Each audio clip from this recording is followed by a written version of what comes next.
What is AI, or what we call the artificial intelligence? So, it is the study of computer systems that attempt to model and apply the intelligence of the human mind. It is a branch of computer science dealing with the simulations of intelligent behavior in computers. It is having a capacity of a machine to imitate intelligent human behavior. Good morning everyone, I'm Shana Merces Canyo, and in my part, we will tackle about the AI, or what we call artificial intelligence. So, artificial intelligence is a next generation's intelligence. It is incorporated, of course, into the machines that can respond according to the different situations. And artificial intelligence is considered comparable to the natural intelligence of human beings, and artificially intelligent machines perform various functions such as learning, reasoning, and solving problems. But it is specifically artificial intelligence refers also to the simulations of the human brain and reasoning which particularly solves and plan things according to the surrounding scenario. So, it is one of the most innovative developments in the real M of technology, and according to experts, artificial intelligence will perform the basis of our future generations. So, it is deemed to provide a various benefits in different domains such as healthcare, mga banks, mga information technology, mga businesses, and much more. But artificial intelligence has a noteworthy or what we call the noteworthy applications in the healthcare realm, wherein machines will operate on a people for different checks-ups without human interventions, or with the use of complex algorithms. Artificial intelligence can provide, of course, one of the data-driven and solutions to the doctors, which in terms of the problems in health. A brief history of AI, or artificial intelligence. How rapidly the world has changed become clear by how even quite recent computer technology feels ancient to us today. Mobile phones in the 90s were big bricks with tiny green displays. 2 decades before that time, the main storage for computers was punch cards. In a short period, computers evolved so quickly and became such an integral part of our daily lives that is easy to forget how recent this technology is. The first digital computers were only invented about 8 decades ago. Since the early days of this history, some computer scientists have strived to make machines as intelligent as humans. Some of the notable artificial intelligence, or AI systems, and describe what they were capable of. So in 1943, McCullough and Pitts proposed a model of artificial neurons, and during the first system I mentioned is the Theseus. It was built by Claude Shannon in 1950 and was a remote-controlled mouse that was able to find its way out of a labyrinth and could remember its course. So in 1956, Minsky and Edmonds built first neural network computer, the SNARK. And in 7 decades, the abilities of artificial intelligence has came a long way. This is Joshua Man. So, this is a brief history of AI. So, the McCulloch-Pitts model was an extremely simple artificial neuron that inputs could be either a 0 or a 1, and the output was a 0 or a 1, and each input could be either excitatory or inhibitory. So it is very well known that the most fundamental unit of deep neural networks is called an artificial neuron, perceptron, but the very first step towards the perceptron we use today was taken in 1943 by McCulloch and Pitts by mimicking the functionality of biological neuron. So this is the 1943 McCulloch and Pitts proposed a model of artificial neurons. So in 1956, Minsky and Edmonds built first neural network computer, the SNARK. So the first neural network computer is SNARK was created in 1950 by two Harvard student Marvin Minsky and Dean Edmonds. So the same year, Alan Turing published the Turing test, which is still used today to evaluate an AI in 1952. Arthur Samuel created software capable of learning to play chess autonomously. So in 1956, Minsky and Edmonds built first neural network computer. So it is called SNARK. So that's it. John McCarthy organized a two-month workshop for researchers interested in neural networks and the study of intelligence. The agreement to adopt a new name for this field of study called artificial intelligence. So in the early 1950s, there were various names for the field of thinking machines, cybernetics, automata theory, and complex information processing. The variety of names suggests the variety of conceptual orientations. In 1955, John McCarthy, then a young assistant professor of mathematics at Dartmouth College, decided to organize a group to clarify and develop ideas about thinking machines. He picked the name artificial intelligence for the field.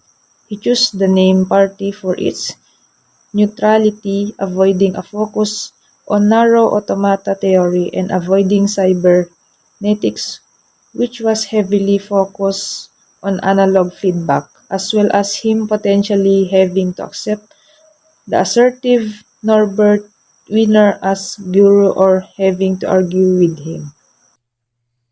Arthur Samuel's checker player.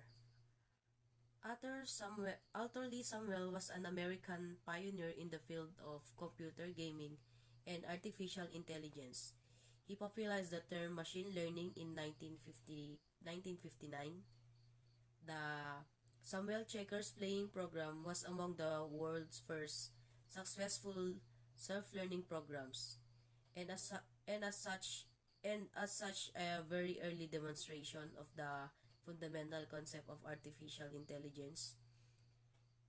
He was a senior member in the text community who devote much time giving personal attention to the needs of users and wrote an early text manual in 1983. And next is Shiki the robot.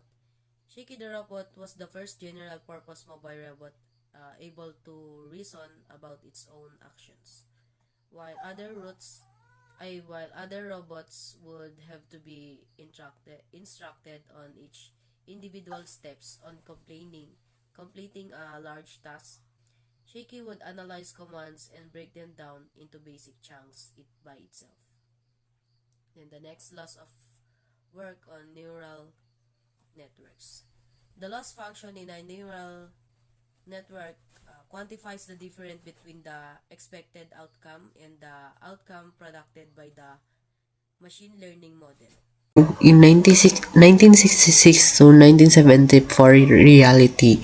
So AI problems appear to be big and complex. So artificial intelligence is difficult to define because it encompasses a diverse set of phenomena and concepts, ranging from simple mathematical algorithms that recognize patterns in datasets to complex systems capable of intelligent behavior such as reasoning, natural communication, problem solving, and learning. And AI is a subset of artificial intelligence that is concerned with the creation and implementation of intelligent methods to achieve specified goals. However, in a broader sense, AI refers to any process or system that performs functions commonly associated with human intelligence, such as problem solving, decision making, and learning. And next, computers are very slow, expensive, and have very little memory compared to today. So computers have evolved and advanced significantly over the decades since they originated. Many years ago, in their most rudimentary form, computers were very large and slow. Gradually, computers have become smaller and faster, enabling people to use them virtually anywhere.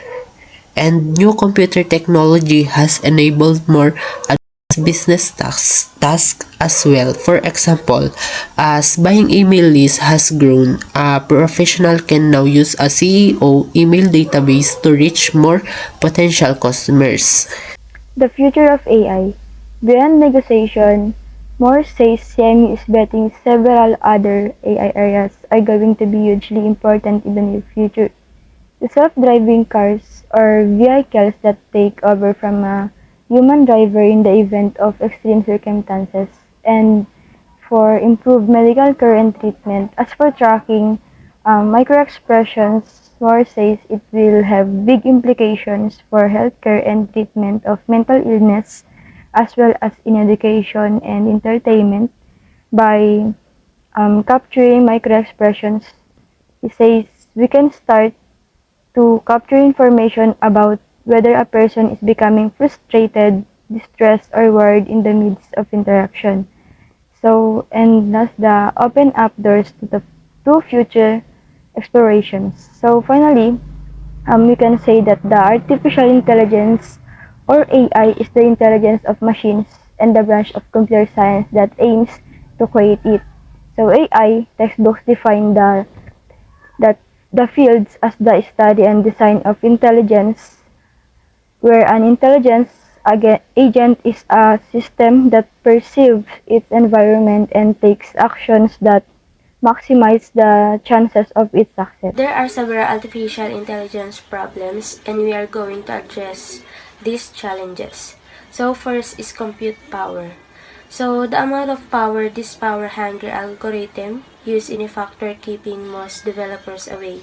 Machine learning and deep learning are the stepping stone of this artificial intelligence, and they demand an ever-increasing number of cores and GPUs to work efficiently. Next is trust and people. So one of the most important factors that are a cause of worry for the AI is the unknown nature of how deep learning models predict the output. Then next is knowledge. So although there are many places in the market where we can use artificial intelligence as a better alternative to the traditional system, the real problem is the knowledge of artificial intelligence. Next is job. So this is one of the most important challenges in AI.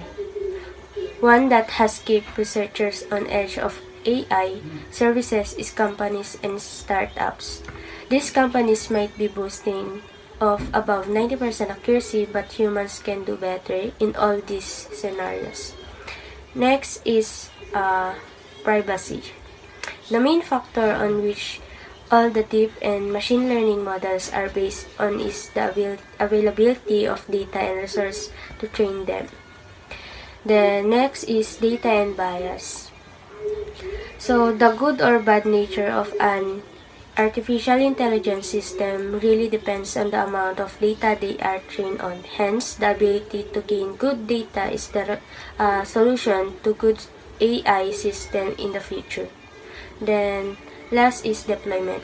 So with major companies such as Google, Facebook, and Apple facing charges regarding unethical use of user data generated, various countries such as India are using stringent IT rules to restrict the flow.